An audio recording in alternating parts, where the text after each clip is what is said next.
झारखंड में कुर्मी समाज अपने आप को अनुसूचित जनजाति की सूची में शामिल करने के लिए लगातार संघर्ष कर रहा है। इसी के मद्देनजर राजधानी रांची में कुर्मी समाज के लोगों ने प्रेस वार्ता का आयोजन किया। उन्होंने कहा कि आजादी के बाद 13 में से 12 जातियों को अनुसूचित जनजाति में शामिल किया गया है, लेकिन कुर्मी समाज को छोड़ दिया गया है। इसके विरोध में और अपनी मांगों को लेकर कुर्मी समाज 20 सितंबर से अनिश्चितकालीन रेल टेका आंदोलन शुरू करेगा। इस वीडियो में देखिए कि कुर्मी समाज के नेता ने क्या कहा है। देखिए, ये लड़ाई उस समय से चल रहा है जब 6 सितंबर 1950 को हम लोग को एसटी का सूची से हटाया गया। उससे पहले हम लोग आदिम जनजाति के रूप में थे।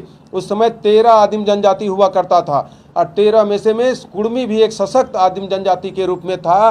13 में से 12 को 6 सितंबर 1950 को एसटी का सूची में लाया, कुर्मियों को छोड़ा। उस समय भी हाउस के अंदर जवाहरलाल नेहरू जी को पूछा गया था हृदय नाथ कुजरू के माध्यम से कि 13 में से 12 को एसटी में सूची में लाया गया, एक को छोड़ दिया गया है। उन्होंने कहा था सरकारी भूल है, भूल सुधार लिया जाएगा।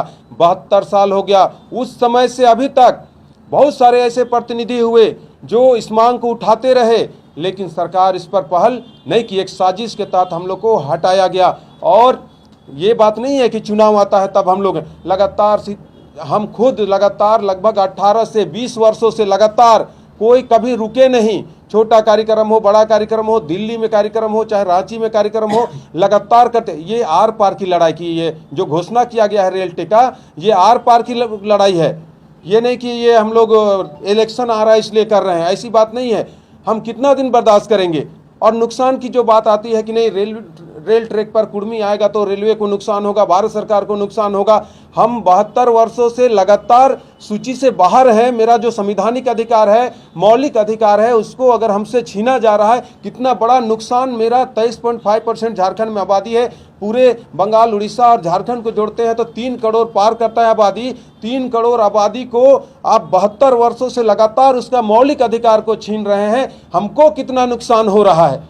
रेलवे तो तुरंत छोटा मोटा नुकसान होता है उसको, लेकिन कुर्मियों को जो 72 वर्षों से उसका संवैधानिक अधिकार को छीन रहे हैं, वो तो सरकार को जवाब देना चाहिए। बहुत सारे लोग बोलते हैं कि नहीं इतना नुकसान रेलवे को हो रहा है। नुकसान, उससे बड़ा नुकसान समाज को हो रहा है 72 वर्षों से। इसलिए मजबूरी में, कोई हम लोग का शौक नहीं है कि हम रेलवे ट्रैक पे जाके रेल को बाधित करें, लेकिन सरकार सुनने के लिए तैयार नहीं है। 2004 में अनुशंसा करके यही सरकार अर्जुन मुंडा जी भेजे, आज जनजातीय मामले की मंत्री हैं, तो फिर क्या दिक्कत हो रहा है। उन्होंने स्पष्ट कहा था 1913, 1938 के आधार पर इनको एसटी का सूची में लाया जाए।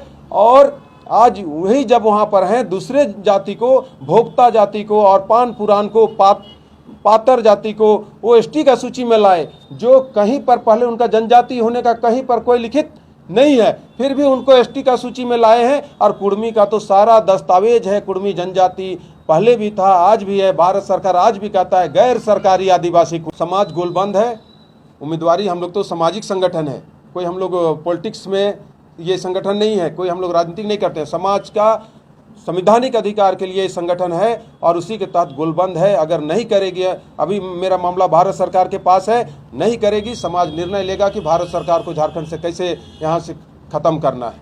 लेकिन आपके इस फैसले को घाटा होगा तो ये ठीक है, राजस्व को तो घाटा होगा, लेकिन कुर्मियों को जो घाटा हो रहा है 72 वर्षों से, उसका क्या, हम लोग को कौन, उसका जो भरपाई कौन करेगा। जो कुर्मियों को जो नुकसान हो रहा है उसका भरपाई कौन करेगा।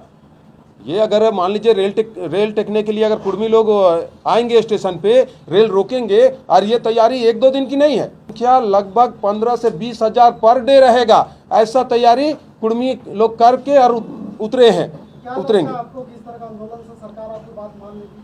मानना पड़ेगा सरकार को। नहीं मानेगी तो फिर हम लोग रेलवे ट्रैक से बाहर नहीं जाएंगे और दोबारा झारखंड में उनका सारा चीज़ हम लोग खत्म कर देंगे। कोई राजनीतिक रूप से कोई एक MP जीतने नहीं देंगे अगर नहीं मानेगी बात तो।